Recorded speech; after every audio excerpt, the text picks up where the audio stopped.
Halo, apa kabar semuanya? Semoga dimanapun kalian berada, kalian tetap dalam keadaan sehat, berbahagia, dan tetap haus akan ilmu pengetahuan ya. Ngomongin ilmu pengetahuan nih, dalam video kali ini aku mau ngajak kalian sama-sama belajar. Masih seputar ilmu antropologi. Jadi, materi kita kali ini adalah persamaan dan perbedaan antara antropologi sosial dan sosiologi. Jadi, selama ini banyak yang bilang bahwa kedua ilmu tersebut sangat mirip. Bagaikan adik dan kakak, perbedaannya sangat tipis seperti kulit bawang. Sehingga banyak sekali pertanyaan dan pernyataan orang awam bahwa kedua ilmu ini mirip, bahkan sama. Padahal kedua ilmu ini berbeda loh. Udah penasaran di mana letak kemiripan dan apa saja yang membedakan kedua ilmu ini? Silakan simak penjelasannya berikut. Hampir lupa. Usai menonton, jangan lupa untuk subscribe, like, share, dan beri komentar kamu ya, agar channel ini semakin berkembang.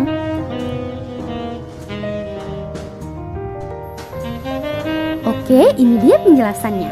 Dalam bab 1 pada buku pengantar antropologi karya Kuncharaningrat, kita dapat membaca pembahasan persamaan dan perbedaan antara ilmu antropologi sosial dan ilmu sosiologi. Dijelaskan bahwa ilmu antropologi berusaha mencari unsur-unsur yang sama di antara beragam masyarakat dan kebudayaan manusia. Tujuannya adalah untuk mencapai asas-asas hidup masyarakat dan kebudayaan manusia. Hal ini juga merupakan tujuan dari ilmu sosiologi, sehingga jika dipandang dari sudut tujuan keduanya seolah-olah sama. Namun, jika ditinjau secara khusus, kedua ilmu ini jelas berbeda. Adapun perbedaannya ialah: pertama, mempunyai asal-usul dan sejarah perkembangan yang berbeda. Yang kedua, asal mula sejarah yang berbeda menyebabkan perbedaan pada pokok dan bahan penelitian. Yang ketiga, asal mula sejarah yang berbeda juga telah menyebabkan adanya perkembangan beberapa metode dan masalah khusus dari masing-masing ilmu tersebut. Penjelasan yang pertama, ilmu antropologi sosial dan sosiologi mempunyai asal mula dan sejarah perkembangan yang berbeda. Ilmu antropologi muncul pada sebelum tahun 1800, yakni saat kedatangan bangsa Eropa Barat ke benua Afrika, Asia, dan Amerika.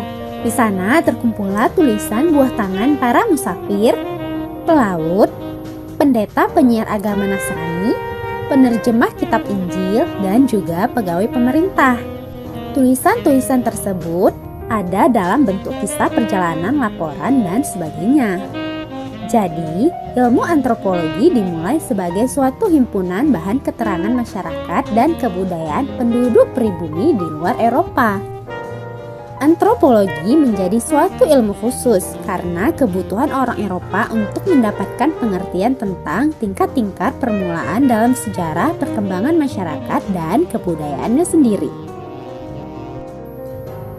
Sementara ilmu sosiologi semula adalah bagian dari ilmu filsafat, yakni filsafat sosial.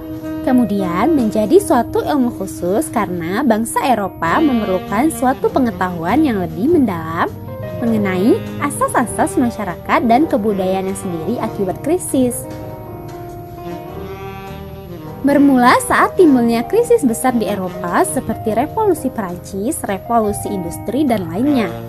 Kemudian dilakukan kegiatan menganalisis yang semakin digalakkan dan membuat sarjana filsafat mengumumkan teori mereka tentang sifat positif dari segala ilmu pengetahuan, termasuk masyarakat dan sosiologi. Hal ini menyadarkan mereka bahwa ada suatu ilmu sosiologi tersendiri. Perbedaan juga terletak pada pokok ilmiah dari antropologi sosial dan sosiologi. Antropologi sosial terutama mencari objek-objek penelitiannya dalam masyarakat pedesaan, sementara sosiologi dalam masyarakat perkotaan. Namun, kedua ilmu ini tidak lagi dapat dibedakan oleh pedesaan dan perkotaan.